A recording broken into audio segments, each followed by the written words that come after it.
తెలంగాణ మాతృగీతంతోని ఈ కార్యక్రమాన్ని ప్రారంభమవుతుంది. జయ జయ హే తెలంగాణ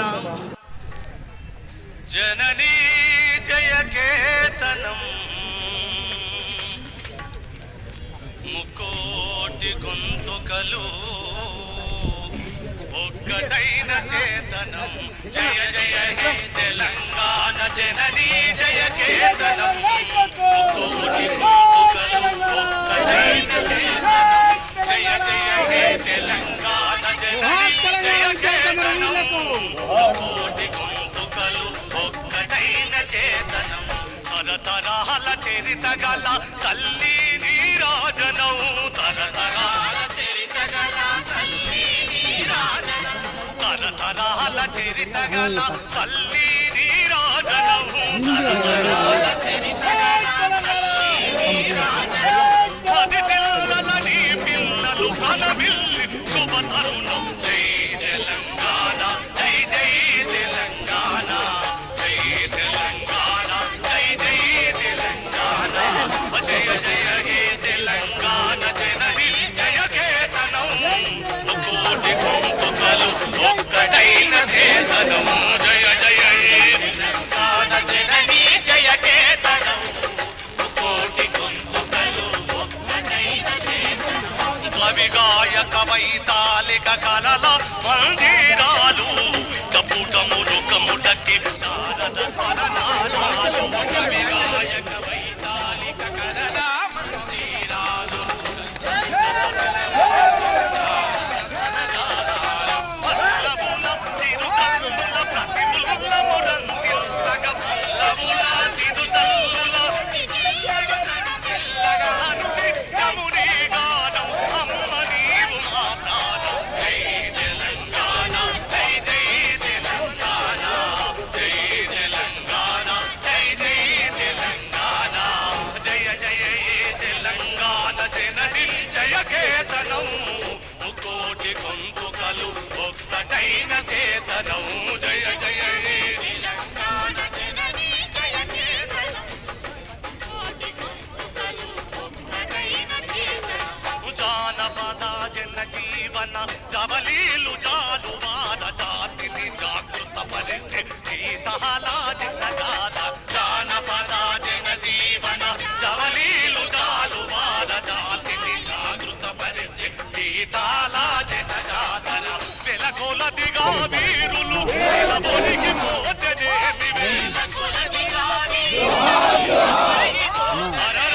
వెలకొలదిగా వీరులు వెలబొలికి పోతేనేమి వెలకొలదిగా వీరులు వెలబొలికి పోతేనేమి అరుగలి తీసెమయా. జై తెలంగాణ జై జై తెలంగాణ జై తెలంగాణ జై జై తెలంగాణ. జయ జయ హే తెలంగాణ జననీ జయ కేతనం ముకోటి గొంతుకలు ఒక్కటైన చేతనం. జయ జయ హే తెలంగాణ జననీ జయ కేతనం ముకోటి గొంతుకలు ఒక్కటైన చేతనం. బడుల గుడులతో పల్లెల బొడలు పులకరించాల విరిసే జన విజ్ఞానం నీ కీర్తిని పెంచాల. బడుల గుడులతో పల్లెల బొడలు పులకరించాల విరిసే జన విజ్ఞానం నీ కీర్తిని పెంచాల. తడబడకుండా జగాన తల ఎత్తుకోని బ్రతుక తడబడకుండా జగాన తల ఎత్తుకోని తడబడకుండా జగాన తల ఎత్తుకోని బ్రతుక తడబడకుండా జగాన తల ఎత్తుకోని ఒక జాతిగా నీ సంపతి ఓయం తెలంగాణ. జై తెలంగాణ జై జై తెలంగాణ జై తెలంగాణ జై జై తెలంగాణ. జయ జయ హే తెలంగాణ. ఈరోజు రాష్ట్ర వ్యాప్తంగా తెలంగాణ తల్లికి బీఆర్ఎస్ పార్టీ ఆధ్వర్యంలో కేటీఆర్ గారి పిలుపు మేరకు ఈరోజు పాలాభిషేకం చేయడం జరుగుతుంది. నిన్నంతా చూస్తున్నాం మనం. తెలంగాణ తల్లిని మార్చి తెలంగాణ తల్లిని సెక్రటరియట్లో ప్రతిష్ఠించి నిన్న ఏ విధంగా చేస్తున్నది రాష్ట్ర ప్రభుత్వం అనేది గమనించున్నాం. ఒకటి కూడా గమనించాల్సిన అవసరం ఉంది అందరికీ. ఎందుకు తెలంగాణ తల్లిని మార్చాల్సి వచ్చింది?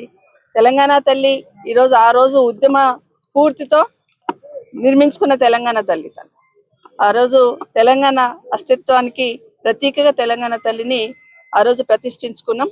ఉద్యమకాలంలో 2007లో కేసీఆర్ గారు చాలా మంది మేధావులను, కళాకారులను అందరినీ కూడా సంప్రదించి తెలంగాణకు ఒక మన అస్తిత్వానికి ఒక ప్రతీక ఉండాలి, తెలుగు తల్లి అని ఎందుకు వాళ్ళది మనం ఇది చేయాలి, మన తల్లి మనకు ఉండాలని ఆ రోజు రూపుదిద్దిన ఈ విగ్రహాన్ని పెద్ద ఎత్తున దాదాపుగా ఏనుగులు ఒంటెలతో ఊరేగింపుగా తీసుకెళ్లి ప్రతిష్ఠించిన వైనాన్ని ఒకసారి గుర్తు చేసుకోవాల్సిన అవసరం ఉంది. ఈరోజు ఎందుకు మార్చాల్సి వచ్చింది అని అడిగితే వీళ్ళ దగ్గర సమాధానం లేదు. బట్ ఒకటి అనిపిస్తుంది నాకు, ఎట్టి పరిస్థితులలో కేసీఆర్ గారు నిశాన చెరపాలని కంకణం కట్టుకొని వచ్చినారు ఈ ముఖ్యమంత్రి గారు. కాబట్టి ఒకటొకటి చెరిపేస్తుందని తృప్తి పడతా ఉన్నారు. కానీ తెలంగాణ అస్తిత్వానికి ప్రతీకగా నిలిచిన చాలా నిర్ణయాలను ఈయన రద్దు చేసే ప్రయత్నం చేస్తున్నాడు. ఉదాహరణకి అధికార చిహ్నంలో ఉన్న చార్మినార్ని తీసేస్తున్నారు, అదేవిధంగా కాకతీయ కళాతోరణాన్ని తీసేస్తున్నారు. ఈరోజు తెలంగాణ తల్లి రూపు కూడా మార్చేసి తెలంగాణ తల్లి చేతిలో ఉన్న బతుకమ్మని ఈరోజు మాయం చేస్తున్నారు. బతుకమ్మ అంటే తెలంగాణ ఆడబిడ్డలకి ప్రతీకగా బతుకమ్మని ప్రతిష్ఠించుకుంటాం, పూజించుకుంటాం. ఆ బతుకమ్మ ఆడుతున్న ప్రతి దగ్గర కూడా తెలంగాణ ఆడబిడ్డల్ని చూసుకుంటాం. అలాంటి బతుకమ్మని కూడా ఈరోజు తెలంగాణ తల్లి చేతిలోకి వెళ్ళి మాయం చేస్తున్నాడు. ఈరోజు తెలంగాణ తల్లి చేతిలో బతుకమ్మని మాయం చేయడం కాక బతుకమ్మ చీరలను కూడా మాయం చేస్తున్నాడు.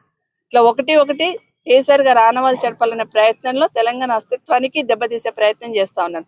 ఈరోజు తెలంగాణ తల్లి రూపును మార్చున్నారు, ఈరోజు కాకతీయ కళాతోరణం తీసేస్తున్నారు దాంట్లోకి వెళ్ళి. అట్లాగే చార్మినార్ని తీసేస్తున్నారు. రేపొద్దున తెలంగాణ ఎందుకని కూడా ప్రస్తావన తీసుకొచ్చే ప్రయత్నం చేస్తూ ఉంటారు. తెలంగాణ ప్రజలందరూ కూడా మేల్కొనాలి. ఖచ్చితంగా తెలంగాణ ప్రజలందరూ కూడా జరుగుతున్న కుట్రను గమనించమని కోరుతా ఉన్నాను. నిన్న చాలా గొప్పగా తెలంగాణ తల్లిని ప్రతిష్ఠించుకున్న గొప్పగా మాట్లాడిన సందర్భంలో తెలంగాణ ఆడబిడ్డల మీద నిన్న లాఠీ చార్జ్ చేసి ఒక దుశ్శాసన పర్వాన్ని చూస్తున్నాం. నిన్న ఆశ అక్క చెల్లెళ్ళు వచ్చినప్పుడు వాళ్ళ ఆఫీస్కి వచ్చి చెప్పినప్పుడు, ఎన్నికలప్పుడు రేవంత్ రెడ్డి గారు మాకు హామీ ఇచ్చారు కదా 18,000 శాలరీ ఇస్తామని, అదేవిధంగా మాకు ఉద్యోగ భద్రత కల్పిస్తామన్నారు కదా అని అడగడానికి వచ్చిన వాళ్ళ ఆఫీస్కి అడగడానికి వస్తేనే అక్కడ ఏ విధంగా దుశ్శాసన పర్వం లాగా చేస్తున్నారో చూస్తున్నాం. ఆడబిడ్డల చీర లాగడం, ఆడబిడ్డలని తోసేయడము, ఆడబిడ్డల కొట్టేస్తే పళ్ళు రాలిపోయిన పరిస్థితి చూస్తున్నాం. నిజంగా ఒక దుశ్శాసన పర్వం జరిగిన విషయాన్ని నిన్న గమనించాలి. సోనియా గాంధీ గారు పుట్టినరోజు అని పెద్ద గొప్పగా చెప్పుకున్న నిన్నటి రోజు సోనియా గాంధీ పుట్టినరోజు మహిళా సోదరి మనలకు మన అక్క చెల్లెలకు ఒక గిఫ్ట్ లాగా ఇచ్చిన నిన్న ముఖ్యమంత్రి గారు. కేసీఆర్ గారు ఆ రోజు ఉద్యమం మొదలు పెట్టినప్పుడు తెలంగాణ వచ్చుడో కేసీఆర్ చచ్చుడో అనే లెవెల్లో ఆ రోజు కేసీఆర్ గారు నిరాహార దీక్ష మొదలుపెట్టి November 29th రోజు మొదలు పెట్టేదాన్ని నిన్న ఫలప్రదమైన రోజు, అంకురార్పణ జరిగింది నిన్న. నిజంగా ఆ రోజును ఎంత గొప్పగా జరుపుకోవాలనుకున్న ఆ రోజుని నిన్నటి రోజుని నిన్న లాఠీ చార్జ్ చేసి ఆ మహిళా అక్క చెల్లెల మీద దౌర్జన్యం చేసి ఏ విధంగా చేసింది ప్రభుత్వం అనేది దయచేసి తెలంగాణ ఆడబిడ్డలందరూ కూడా గమనించమని కోరుతా ఉన్నాను. ఇప్పటికైనా ఈ ప్రభుత్వం ఆలోచించాలి. ఆలోచించే స్థితిలో లేదు. ఇచ్చిన హామీలను పక్కన పెట్టేసి 6 గ్యారెంటీలను అధికారంలోకి వచ్చిన రేవంత్ రెడ్డి గారి ప్రభుత్వం 7వ గ్యారెంటీని మాత్రం సక్సెస్ఫుల్ గా అమలు చేస్తుంది. ఎమర్జెన్సీని తలపించే విధంగా అరెస్టులు అనేది సక్సెస్ఫుల్ గా అమలు చేస్తున్న విషయాన్ని గమనిస్తా ఉన్నాం.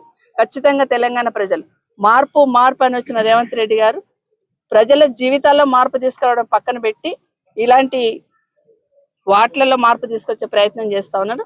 తప్పకుండా తెలంగాణ ప్రజలందరూ కూడా తెలంగాణ అస్తిత్వానికి దెబ్బ తగిలితే ఏ తెలంగాణ బిడ్డ కూడా ఊరుకోడు. ఖచ్చితంగా బుద్ధి చెప్పే రోజులు తొందరలోనే ఉన్నాయి. మేడం, అంటే మహిళలకు పెద్ద పీట వేస్తామని చెప్పిన ఈ ప్రభుత్వం అంటే మహిళలకు ఉచిత బస్సు ప్రయాణం కల్పించి అందులో కొట్టుకునే విధంగా కూడా తయారు చేసారు. దానిలో భాగంగా మహిళలపై లాఠీ చార్జ్ చేయడానికి కూడా ఎట్లా ఖండిస్తారు?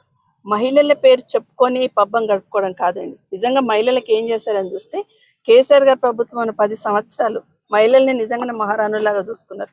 ఏ పథకం తీసుకున్నా మహిళ కేంద్ర బిందువుగా తీసుకున్నారు. ఉదాహరణకి మిషన్ భగీరథ తీసుకున్నారు. దానివల్ల ఏంటండి, బిందె పట్టుకొని ఆడబిడ్డ బయటికి రావద్దు అనేది, ఆరోగ్యాలు బాగుండాలి, ఇంటింటికి నీళ్లు రావాలి ఒక సంకల్పం అయితే, ఆడబిడ్డ అనేది బిందె పట్టుకొని బయటికి రావద్దు, ఆత్మాభిమానంతో ఉండే ఆడబిడ్డ అనేది దాని వెనకాల పెద్ద అర్థం ఉన్నది. దాంతోపాటు కేసీఆర్ గారు కిట్ తీసుకొచ్చారు. దాని వెనకాల కూడా ఆడబిడ్డలు ప్రెగ్నెంట్ లేడీస్ అందరు డెలివరీకి వెళ్తే ప్రైవేట్ హాస్పిటల్స్లోకి వెళ్తారు, అవసరం లేకుండా ఆపరేషన్స్ చేస్తూ ఉంటారు. వాళ్ళ ఆరోగ్యం దెబ్బతింటుంది, తల్లి బిడ్డ ఆరోగ్యం దెబ్బతింటుంది. కాబట్టి నార్మల్ డెలివరీస్ కావాలంటే ప్రభుత్వ ఆసుపత్రికి రావాలి అని చెప్పేసి కేసీఆర్ గారు కిట్ ఇచ్చారు. కేసీఆర్ గారి కిట్ తో పాటు ఆడబిడ్డ పుడితే 13,000, అబ్బాయి పుడితే 12,000 వేశారు. దాని వెనకాల ఎంత పెద్ద అర్థం ఉందండి. అంటే బాలింత ఎవరైతే ప్రెగ్నెంట్ లేడీ డెలివరీ అయిన మహిళ ఉందో పనికి పోకుండా ఉండడానికి, ఎందుకంటే పని చేసుకుంటే గడవని కుటుంబాలు ఎన్నో ఉంటాయి కాబట్టి పనికి వెళ్లకుండా ఉండడానికి 3 నెలలైన ఇంట్లో రెస్ట్ తీసుకునేటట్టు ఈ 12,000, 13,000 వాళ్ళకు ఉపయోగపడాలనే ఉద్దేశంతో తీసుకున్నారు. న్యూట్రిషన్ కిట్ అని తీసుకొచ్చారు. న్యూట్రిషన్ కిట్ ఏంటండి, గర్భిణీ స్త్రీ తనకు బలవర్ధకమైన ఆహారం ఇవ్వడానికి పేద మధ్య తరగతి కుటుంబాలు కొంచెం నిర్లక్ష్యం చేస్తూ ఉంటారు కాబట్టి వాళ్ళు బలవర్ధకమైన ఆహారం ఇవ్వాలనే ఉద్దేశంతో న్యూట్రిషన్ కిట్ తీసుకొచ్చినారు. కళ్యాణ లక్ష్మి అర్థం ఏంటండి, 18 సంవత్సరాలు నిండిన అమ్మాయికే పెళ్లి చేయాలి, బాల్య వివాహాలు జరగకుండా ఉండాలి, అమ్మాయిని బాగా చదివించాలనే ఆలోచనతో ఈ కళ్యాణ లక్ష్మి ఆడబిడ్డ పెళ్ళైతే ₹1,00,000 ఇస్తామన్న పథకం ఏదైతుందో అది కూడా మహిళల్ని దృష్టిలో పెట్టుకొని చేసిందే. ఏ పథకం తీసుకున్నా కూడా తీసుకున్నా మహిళలను దృష్టిలో పెట్టుకొని చేస్తున్నారు కేసీఆర్ గారు. మరి ఈ ప్రభుత్వం మహిళల పేరు చెప్పుకొని వచ్చింది కదా, ఏ ఒక్క పథకం తీసుకొచ్చారు? మీరు బస్సు అంటున్నారు, బస్సు వల్ల మీరు ఫ్రీ బస్సు ఇచ్చున్నారు సంతోషం, కానీ బస్సుల సంఖ్య తగ్గించారు కదా. 2-3 బస్సులలో ఎక్కే వాళ్ళందరూ ఒకటే బస్సులో పోమంటున్నారు మీరు. దానివల్ల ఏమైతుంది, మహిళలకు ఎంత అసౌకర్యం గురి అవుతా ఉన్నారు అనేది తప్పకుండా గమనించాల్సిన అవసరం ఉంది. మీరు మహిళలకు ఫ్రీ బస్ ఇచ్చిన సంతోషం, కానీ దాని మీద ఆధారపడ్డ ఆటో వాళ్ళని మీరు మర్చిపోయినారు కదా. అది కూడా ఆ కుటుంబాలలో కూడా మహిళలు ఉన్నారు కదా, అది గమనించాలి కదా, అది మర్చిపోయినారు. 2,500 ఇస్తామన్నారు మహిళలకి. అసలు 100 రోజులు కాగానే అత్తకి 2,000 ఉంటే 4,000 చేస్తాం, అత్తకు పెన్షన్ ఉంటే మామకు కూడా ఇస్తాం 4,000, కోడలికి తప్పకుండా మహాలక్ష్మి రూపంలో 2,500 ఇస్తామన్నారు. అసలు దాన్ని ఊసుందా? నిన్న డాక్రా మహిళల్ని, ఐకేపీ మహిళల్ని జబర్దస్త్ దబాయించి మీటింగ్ కి తీసుకెళ్లారు కదా, అనౌన్స్ చేశారా? కనీసం లేదు. ఏదైనా పేరు చెప్పుకొని పబ్బం గడుపుకునే ప్రయత్నమే చేస్తారు. ఈరోజు నిన్న ఆశాఖ చెల్లెలు ఆడబిడ్డలు గారా, ఈరోజు ఆర్పీలకు పెంచుతామన్నారు శాలరీస్, 3 నెలల నుండి వాళ్ళకి శాలరీస్ కూడా లేవు. ఆర్పీలు గారా, ఆర్పీలు ఆడబిడ్డలు గారా? ఏదైనా ఆడబిడ్డల పేరు చెప్పుకొని పబ్బం గడుపుకుంటున్నారు తప్పిస్తే ఈ సంవత్సరంలో ఒక్కటైనా ఆడబిడ్డలకు మేలు జరిగే చేస్తున్నారా, అది గమనించాల్సిన అవసరం ఉంది. కాంగ్రెస్ తల్లిని పెట్టారు, ఎందుకంటే కాంగ్రెస్ తల్లిని చెయ్యి నిశానా చూపిస్తూ కాంగ్రెస్ తల్లిని పెట్టారు. ఖచ్చితంగా రేపు ఎన్నికలు వచ్చినప్పుడు కోడ్ వస్తే మళ్ళీ ఆ తెలంగాణ తల్లి ఎవరైతే వాళ్ళు పెట్టుకున్నారో ఇప్పుడు రేవంత్ రెడ్డి గారు కాంగ్రెస్ తల్లిని ఖచ్చితంగా మళ్ళీ ముసుగేయాల్సిన పరిస్థితి వస్తుంది. అట్లా కూడా అవమానం చేస్తున్నారు, అట్లా కూడా అవమానం చేస్తున్నారు.